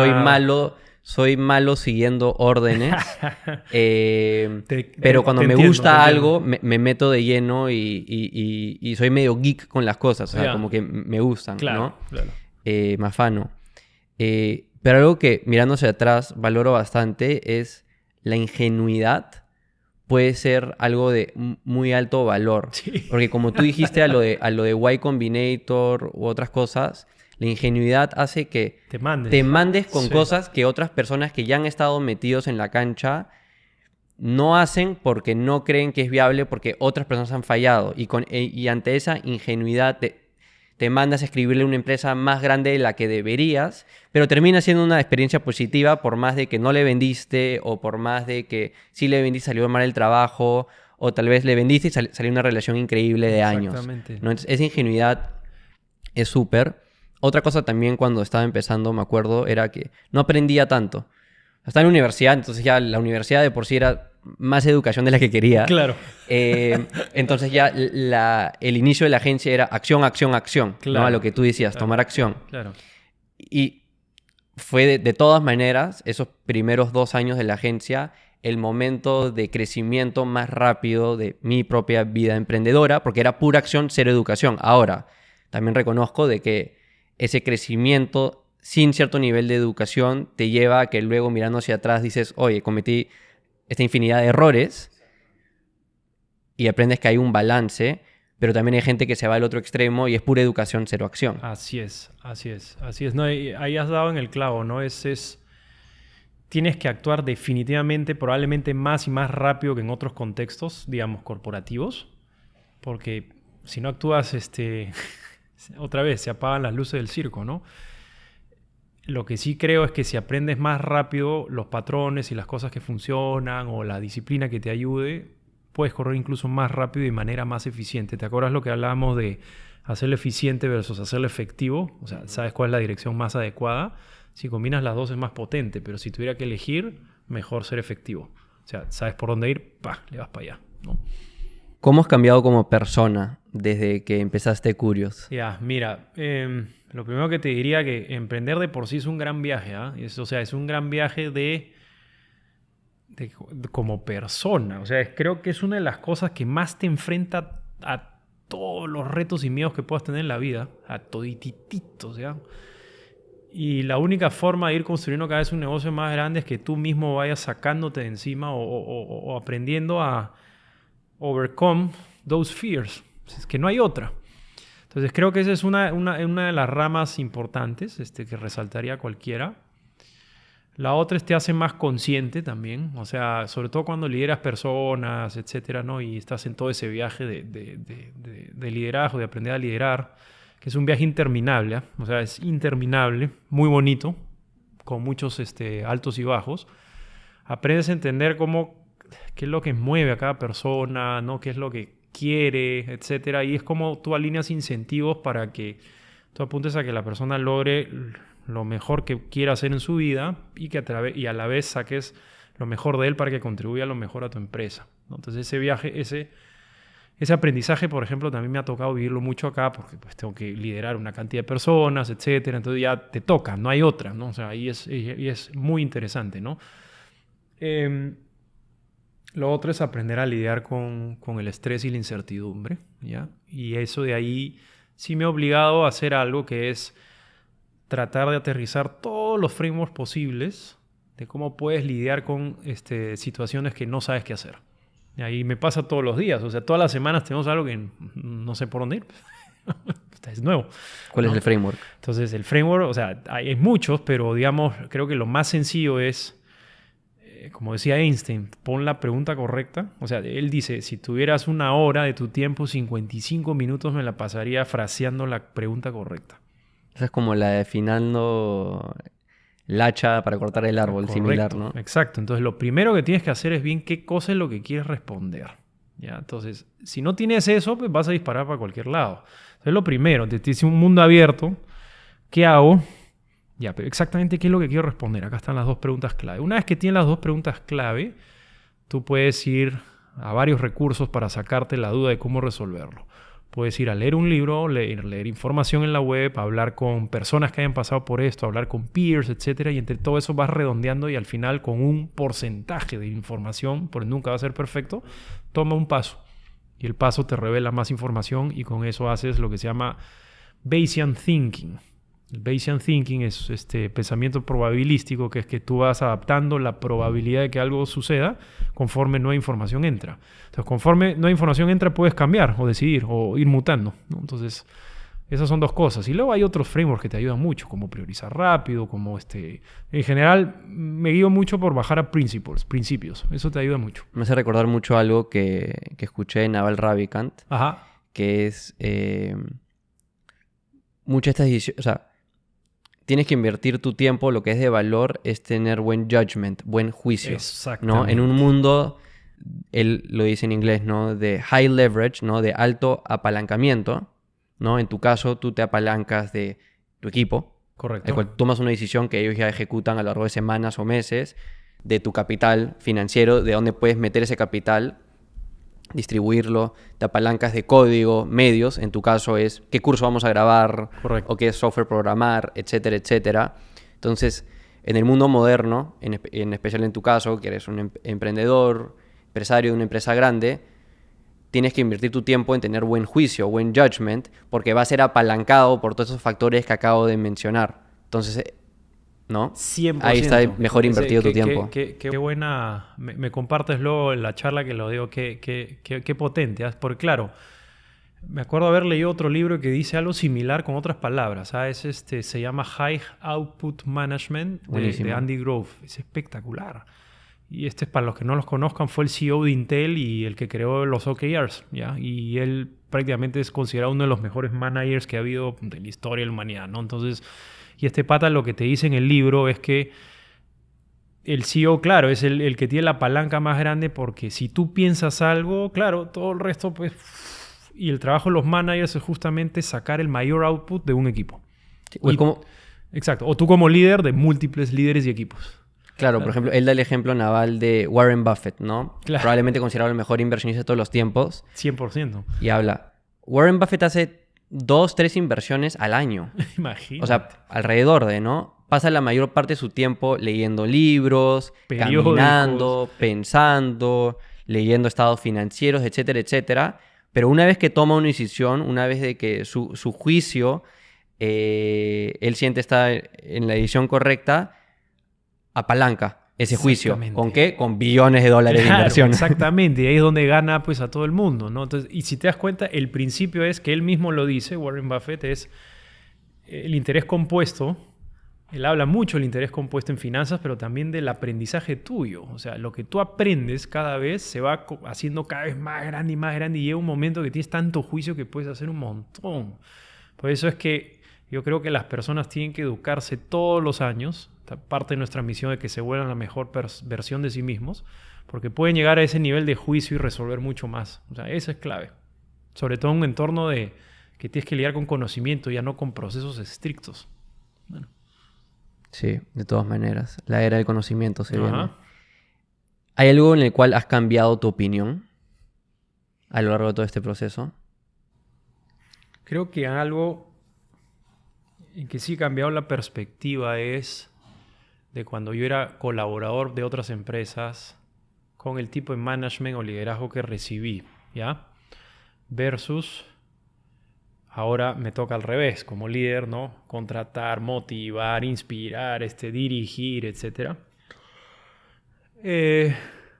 Antes veía el liderazgo, el management como dar órdenes y que la gente haga y si no hace, pucha, no está alineado, ¿no? Luego te das cuenta que no es tan así, ¿eh? O sea, es como... Más bien las carreras creo yo que como deberían verse es que es un contrato entre dos partes donde una persona aporta por un tiempo de su vida, su tiempo, su esfuerzo, para que a tu empresa le vaya bien, pero tú por otro lado le estás aportando y deberías aportarle conocimiento, aprendizaje, crecimiento, o para que la persona pueda lograr los siguientes pasos en su vida, ¿no? O a donde quiera llegar. Entonces ahora lo veo más así, ¿no? Incluso en las conversaciones que tengo, cuando contrato, cuando hablo, es que quieres lograr con tu vida, ¿no? Y yo trato de ver si lo que yo voy a hacer con él o en la empresa va a ser fit con eso y puede ser un camino para que luego llegue a donde quiere llegar, ¿no? Y en el camino tratar de verlo así. Ya, antes lo veía un poco distinto, creo que cuando eres más joven no lo entiendes tan bien. Entonces ese es un ángulo, ¿eh? Sí, por ejemplo, algo personalmente algo con el que yo sufrí bastante, como que liderando equipos, es yo personalmente no sigo esta vida donde trato de crecer bajo una línea de carrera o dentro de una corporación. Entonces se me hacía muy difícil luego internamente decirle a un grupo de personas, oye, acá vas a hacer línea de carrera, etcétera, etcétera, que si bien hasta cierto punto, o sea, sí creía en eso y lo quería para ellos, y es que ellos también lo querían y se veían alineados con la empresa, de esta manera no era una filosofía que yo vivía, ¿no? Claro. O valoraba tanto, ¿no? Entonces algo que a mí me hace muy feliz es cuando alguien me dice, quiero emprender, quiero empezar tal proyecto, etcétera, etcétera. Quiero entrar dentro de esta organización, pero ese es mi plan y si me ayudas a lograr eso, buenazo. Y me duele menos cuando alguien sale de la empresa a emprender que a un competidor, a trabajar o a otra empresa. Claro, no, incluso, o sea, igual duele dejar ir buen talento, ¿no? Pero si tiene que seguir su siguiente paso, tiene que hacerlo, ¿no? Y si le va bien, pues te sientes bien. No sé, es como maña. Algo aporté a su vida. Hay un par que se han vuelto medio influencers y claro, estoy muy feliz por ellas. Qué bueno que lo hayas hecho. O sea, tú al final tu rol como emprendedor y líder también es no solo construir la empresa, sino formar mucha gente y líderes que luego vayan a hacer más cosas, ¿no? O sea, eso es importantísimo. ¿Tienes una opinión poco popular? Tipo la pregunta de Peter Thiel de cuál es así ese tema que piensas distinto al resto. Sí. What universal truth do very few people agree with you upon? Claro. Creo que hay una importante, que me ha tocado ir aprendiendo con la vida, y es que creo yo que la felicidad es un output, no un input. ¿Ya? Déjame explicarlo. Un input es algo que tú controlas, mueves directo, y un output es una consecuencia de eso. Si estuviéramos en el mundo de startups, en tus OKRs, y si estuviéramos en Uber y quiero mover mi métrica output, número de viajes completados, tendría que mirar mis inputs, que son cuántos conductores tengo, cuántas horas me dan cada uno, cuántos de esos están en viaje, y muevo cada una, y como consecuencia muevo el número de viajes completados. ¿Ya? En el caso de la felicidad, yo sí creo que es un output en el sentido de que es un estado de sensación de bienestar, de estar contento, de aportar, etcétera, que es trabajo y esfuerzo en muchos frentes, ¿eh? Y eso es lo que la mayoría de gente creo que no la ve. Creen que es estar en un estado de euforia todo el tiempo y todo el día. Si tú quieres si tú quieres realmente ser empresario y que te vaya bien, son años de esfuerzo que le tienes que meter a esto. Sudor, lágrimas, malas noches, dolor de todo lo que se te puede ocurrir. Un trabajo enorme, ¿eh? Si tú quieres estar sano, no enfermarte todos los días, etc., tienes que hacer deporte, comer sano, ser disciplinado, etc. Es un esfuerzo en esa rama de tu vida. Si tú quieres no morir solo, pobre y abandonado, ¿no? Y construir una familia y que te vaya bien y hacer crecer a tus hijos y que les vaya bien, es chamba del día a día. El matrimonio se sostienen con chamba del día a día, o sea, negociaciones, conversaciones, etcétera. Y a tus hijos no los crías a palazos, tienes que conversar, hablar, etcétera. Paciencia, dedicación. Si te das cuenta, todos los aspectos fuertes de la vida son un montón de trabajo y dedicación. ¿Ya? Y no es que lo bonito de la vida llegue así porque cae. No, yo no creo en eso. O sea, yo creo que uno mete esfuerzo en varias ramas y como consecuencia se genera una forma de vida que para ti es feliz. Sé que esa palabra suena muy cheesy, pero si quieres, contenta, ¿no? Entonces, yo creo que eso. La mayoría de gente lo ve al revés. Me has hecho pensar mucho. Es totalmente cierto. Y comparto tu opinión un Es poco mucha popular. chamba, pero tienes que meter a la chamba. Y eso es, o sea, eso lo veían los filósofos en el pasado, ¿no? Conócete a ti mismo, explora, etcétera. Pero la gente quiere estar todo el momento en un estado de euforia o no, zampado, jajaja, jijiji, o en la juera o en la nota, o siempre ser famoso y no tener problemas. Problemas van a haber de todos los días de tu vida, ¿ya? Entonces lo que tienes que hacer es, si tienes un carácter construido, puedes sobresalir del problema y te vas a sentir más contento que lo has resuelto y todo lo demás que dije. Eso es para mí. Sí, es lo que le da meaning, es lo que le da Ajá. una razón Ajá. a vivir. Ajá. Y es chamba. No digo que no, pero la chamba tiene su, ¿cómo se llama? Su rédito. Carlos, yo podría seguir hablando contigo 40 horas más. Sé que te tienes que ir, pero quiero acabar con una dinámica que solemos hacer varias preguntas para que me des una respuesta corta. Sí, rapid fire. Lo que salga, rapid fire. A ver, shoot. ¿Cómo recargas energías? Deporte. Squash en las mañanas, 4 días por semana. ¿Cómo priorizas? Lo que me dé mayor retorno en base al tiempo, que es el recurso más escaso que existe. ¿Tienes algún hack favorito de productividad? Ese, el anterior. ¿Qué contenido consumes? Libros, me gusta bastante. Podcasts. Si quieres algo específico, libros de negocios, leadership, filosofía, etc. Y podcasts, me gusta mucho Peter Attia sobre longevity. Creo que lo hemos conversado en algún momento. Espectacular. ¿Qué oportunidades de negocio ves que tú no, porque estás en Curios, puedes abarcar, pero que le recomendarías a alguien donde hay una oportunidad? Cientos y miles. ¿Eh? Lo primero es para la gente, por ejemplo, que tiene metabolic syndrome o toda la parte de hiperinsulinemia, etcétera, toda la parte que puede generar diabetes. O sea, a ver, hay 4 grandes razones por las cuales las personas se mueren, ¿eh? Aparte de la muerte natural. Y son diabetes, cáncer, demencia, Alzheimer, que van juntas, y problemas cardiovasculares, ¿ya? Y todo generalmente está atado al metabolismo, ¿ya? Entonces, ahí, por ejemplo, para la gente que tiende hacia la parte de diabetes, tú tienes una cantidad de cosas que puedes hacer para prevenir, ¿ya? Entonces, ahí, por ejemplo, en Preventive Health, tú podrías ordenar la comida de la gente con sensores continuos de medidores de glucosa continuo para ver cómo se le está disparando la glucosa a la gente y cómo se está moviendo la insulina, etcétera, y hacer que ordene eso y llegue a ciertos valores, entonces previenes o retrasas la diabetes. Ahí, por ejemplo, en Preventive Health, hay una enormidad de oportunidad en todo el mundo y en la TAMA, ¿ya? Después de eso, en temas de entidades de seguros, cómo hacer un seguro que sea como más fácil de entender, más fácil de usar. O sea, yo con mis hermanos nos atendimos a nuestros padres cuando se pusieron mal, ¿no? De mayores. Y navegar los seguros fue muy retador, demasiado retador. Sí, yo me operé el pie hace un par de años y no entendí nada. Sí, no, es jodidísimo. Ahí hay una oportunidad enorme también. Entre muchas más. Pero era rapid fire. ¿Qué herramientas, softwares usas en tu día a día para gestionar el negocio o tu vida? Te va a sonar chistoso, ¿ya? Pero mi herramienta que más uso todos los días no es un software. Es un cuaderno y un lapicero. Old school. Old school. Y ahí dibujo, pienso, craneo, cuadriculo. Aparte el Excel, obviamente, y la PPT y el Word, pero estoy mucho en el papel. Si pudieras tomar un café o cerveza con cualquier persona histórica, viva o muerta, ¿quién sería? ¿Viva o muerta? Wow, qué tal pregunta. Creo que hay 2, ¿ah? Hasta 3. Steve Jobs, creo que ha influenciado a mucha gente. Su capacidad de visión era increíble.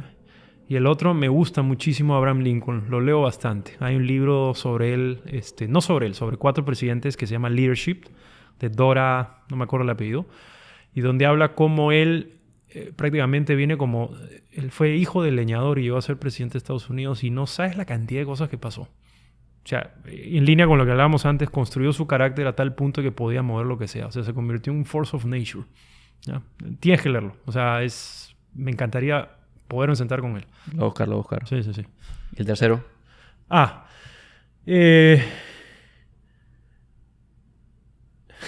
Jeff Bezos. de Amazon.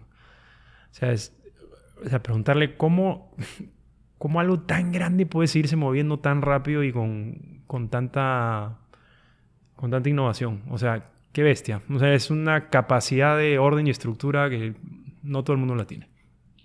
Una mala recomendación que sueles escuchar otras personas dar.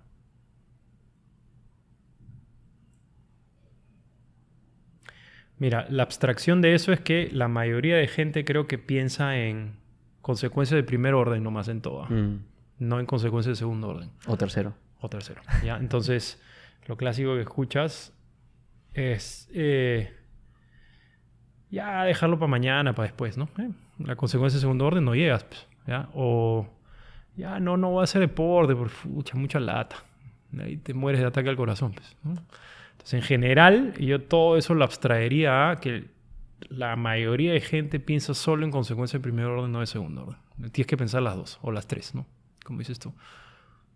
Si solo pudieras hacer 2 horas de trabajo a la semana en tu negocio, la de Tim Ferriss. ¿qué harías en esas 2 horas? Sí, ese es No vale... Conrad, mi productor, me ha pedido que les tengo que decir que no vale responder juntarme con mi equipo por 2 horas porque es lo que todos dicen. Claro, ya, buenazo. Entonces, en algún momento lo he usado como pregunta para ayudarme a priorizar. Y lo que trato de hacer es cómo puedo sacar el mayor leverage posible de ese tiempo escaso que son esas 2 horas. Y yo creo que si esa fuera mi forma de pensar, y esa trato de que sea siempre, es que tendría que decirle que hagan mis líderes reportes directos para que empujen cada uno de ellos en su dirección. ¿Ya? Entonces, a mí me reporta marketing, ventas, retención, producto, tecnología, etc. Entonces, lo que trataría de pensar en esas 2 horas es ¿qué le digo a todos o a cada uno para que la maquinaria avance más rápido y que cada uno empuje a sus lados? Eso haría. Si tuvieras que tener otra profesión, ¿cuál sería? Esto me lo dice mi esposa bastante. Creo que sería alrededor de medicina o algo por ahí, porque termino leyendo mucho por defecto de eso. ¿Tienes interés? Sí, demasiado interés. No sé por qué. En mi familia habían varios médicos, pero sí, termino ahí. ¿Mejor compra de $100 o menos? Libros. Y si me dijeras alguno, ese de leadership que te di, el de $100 Startup también, súper bueno, entre varios otros. Pero eso sería. Un panel en la calle que toda la ciudad podría ver.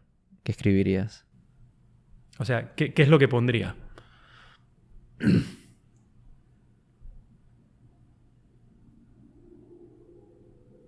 Que a pesar de que hay muchas dificultades y miedo que puedas tener, haz lo más grande y lo mejor que puedas hacer. Eso. Un nuevo hábito del último par de años que más te ha ayudado.